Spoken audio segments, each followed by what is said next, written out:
Dia 25 de junho.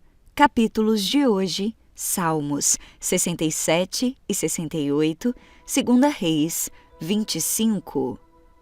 Salmos 67. Que Deus tenha misericórdia de nós e nos abençoe, e faça resplandecer o seu rosto sobre nós, para que sejam conhecidos na terra os teus caminhos, a tua salvação entre todas as nações. Louvem-te os povos, ó Deus, louvem-te todos os povos. Exultem e cantem de alegria as nações, pois governas os povos com justiça e guias as nações na terra.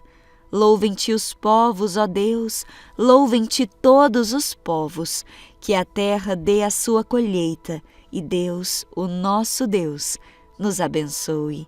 Que Deus nos abençoe e o temam todos os confins da terra. Salmos 68. Que Deus se levante, sejam espalhados os seus inimigos, fujam dele os seus adversários. Que tu os dissipes assim como o vento leva a fumaça. Como a cera se derrete na presença do fogo, assim pereçam os inimigos na presença de Deus. Alegrem-se, porém, os justos, exultem diante de Deus, regozijem-se com grande alegria. Cantem a Deus, louvem o seu nome, exaltem aquele que cavalga sobre as nuvens. Seu nome é Senhor. Exultem diante dele. Pai para os órfãos e defensor das viúvas é Deus em sua santa habitação. Deus dá um lar aos solitários, liberta os presos para a prosperidade, mas os rebeldes vivem em terra árida.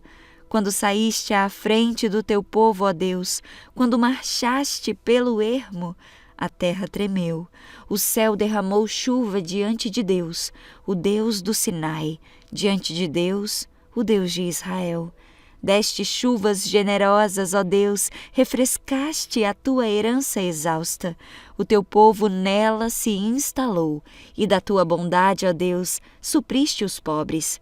O Senhor anunciou a palavra, e muitos mensageiros a proclamavam. Reis e exércitos fogem em debandada.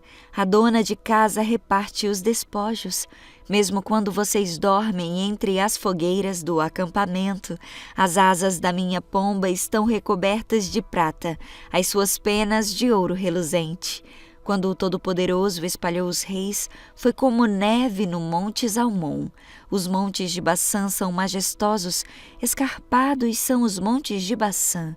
Porque, ó montes escarpados, estão com inveja do monte que Deus escolheu para sua habitação, onde o próprio Senhor habitará para sempre. Os carros de Deus são incontáveis, milhares de milhares. Neles o Senhor veio do Sinai para o seu santo lugar. Quando subiste em triunfo às alturas, levaste cativo muitos prisioneiros, recebeste homens como dádivas, até mesmo rebeldes, para estabeleceres morada. Ó Senhor Deus, bendito seja o Senhor Deus, nosso Salvador, que cada dia suporta as nossas cargas. O nosso Deus é um Deus que salva, Ele é o soberano Senhor que nos livra da morte. Certamente Deus esmagará a cabeça dos seus inimigos, o crânio cabeludo dos que persistem em seus pecados. Eu os trarei de Baçã, diz o Senhor, eu os trarei das profundezas do mar, para que você encharque os pés no sangue dos inimigos, sangue do qual a língua dos cães terá a sua porção. Já se vê a tua marcha triunfal, ó Deus, a marcha do meu Deus e Rei adentrando o santuário. À frente estão os cantores, depois os músicos, com eles vão as jovens tocando tamborins. Bendigam a Deus na grande congregação. Bendigam o Senhor, descendentes de Israel. Ali está a pequena tribo de Benjamim, a conduzi-los, os príncipes de Judá acompanhados de suas tropas e os príncipes de Zebulon e Naftali. A favor de vocês, manifeste Deus o seu poder. Mostra, ó Deus, o poder que já tens operado para conosco. Por causa do teu templo em Jerusalém, reis te trarão presentes. Repreende a fera entre os juncos, a manada de touros entre os bezerros das nações. Humilhados, tragam barras de prata. Espalha às nações que têm prazer na guerra. Ricos tecidos venham do Egito. A Etiópia corra para Deus de mãos cheias. Cantem a Deus, reinos da terra, louvem o Senhor, àquele que cavalga os céus, os antigos céus. Escutem, ele troveja com voz poderosa. Proclamem o poder de Deus. Sua majestade está sobre Israel. Seu poder está nas altas nuvens. Tu és temível no teu santuário, ó Deus. É o Deus de Israel, que dá poder e força ao seu povo. Bendito seja Deus. 2 Reis 25. Assim, em 15 de janeiro, durante o 9º ano do reinado de Zedequias, Nabucodonosor, rei da Babilônia, e todo o seu exército cercaram Jerusalém e construíram rampas de ataque contra os muros. Jerusalém permaneceu cercada até o 11º ano do reinado de Zedequias. Em 18 de julho, no 11º ano do reinado de Zedequias, a fome na cidade tinha se tornado tão severa que não havia mais nenhum alimento. Assim, abriram uma brecha no muro da cidade. Como a cidade estava cercada pelos babilônios, os soldados esperaram até o anoitecer e fugiram pelo portão entre os 2 muros atrás do jardim do rei. Então seguiram em direção ao Vale do Jordão. Contudo, o exército babilônio perseguiu o rei e o alcançou nas planícies de Jericó, pois todos os seus soldados o haviam abandonado e dispersado. Capturaram Zedequias e o levaram ao rei da Babilônia em Ribla, onde ele recebeu sua sentença. Mataram seus filhos diante dele, depois lhe arrancaram os olhos, o prenderam com correntes de bronze e o levaram para a Babilônia. Em 14 de agosto daquele ano, o 19º do reinado de Nabucodonosor, Nebuzaradã, capitão da guarda e oficial do rei da Babilônia, chegou a Jerusalém. Queimou o templo do Senhor, o palácio real e todas as casas de Jerusalém. Pôs fogo em todos os edifícios importantes da cidade. Depois supervisionou o exército babilônio na demolição de todos os muros de Jerusalém. Em seguida, Nebuzaradã, capitão da guarda, deportou o povo que havia ficado na cidade, os desertores que se entregaram ao rei da Babilônia e o restante da população. Permitiu, no entanto, que alguns dos mais pobres ficassem para cuidar das videiras e dos campos. Os babilônios despedaçaram as colunas de bronze na frente do templo do Senhor, as bases móveis de bronze e o grande tanque de bronze chamado Mar, e levaram todo o bronze para a Babilônia.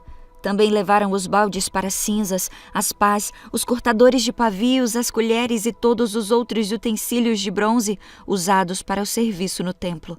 O capitão da guarda levou ainda os incensários e as bacias e todos os outros utensílios de ouro puro ou prata. Era impossível calcular o peso do bronze das 2 colunas, do mar e das bases móveis para levar água. Esses objetos tinham sido feitos para o templo do Senhor nos dias de Salomão. Cada coluna media 8,1 metros de altura. O capitel de bronze no alto de cada coluna media cerca de 2,25 metros de altura e era enfeitado ao redor com correntes entrelaçadas de romãs feitas de bronze. O capitão da guarda levou como prisioneiros o sumo sacerdote Seraías, o sacerdote auxiliar Sofonias e 3 dos principais guardas das portas.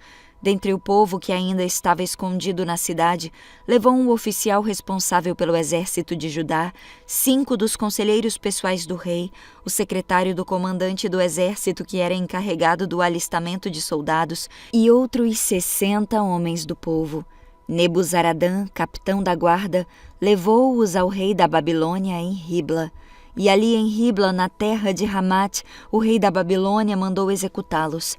Assim, o povo de Judá foi enviado para o exílio, para longe de sua terra. Nabucodonosor, rei da Babilônia, nomeou Gedalias, filho de Aicã, filho de Safã, como governador do povo que ele havia deixado em Judá. Quando os comandantes do exército e seus homens souberam que o rei da Babilônia havia nomeado Gedalias governador, foram vê-lo em Mispá. Entre eles estavam Ismael, filho de Netanias, Joanã, filho de Careá, Seraías, filho de Netofatita, Tanumete, Gesanias, filho de Maacatita, e todos os seus homens. Gedalias jurou a eles que seus oficiais babilônios não tinham intenção de lhes fazer nenhum mal. Não tenham medo deles, disse. Vivam na terra e sirvam ao rei da Babilônia e tudo lhes sairá bem. Mas no 7º mês desse mesmo ano, Ismael, filho de Netanias, filho de Elissama, que era da família real, foi com 10 homens a Mispá e matou Gedalias. Também matou todos os judeus e babilônios que estavam com ele em Mispá. Então todo o povo de Judá, dos mais simples até os mais importantes, bem como os comandantes do exército, fugiu para o Egito, com medo do que os babilônios lhe fariam. No 37º ano do exílio de Joaquim, rei de Judá, Evil-Merodach começou a reinar na Babilônia. Foi bondoso com Joaquim e o libertou da prisão em 2 de abril daquele ano. Falou com ele gentilmente e o colocou num lugar mais elevado que o de outros reis exilados na Babilônia. Providenciou roupas novas para Joaquim, no lugar das roupas de prisioneiro, e permitiu que ele comesse na presença do rei enquanto vivesse. Assim, o rei lhe deu uma provisão diária de alimento pelo resto de sua vida.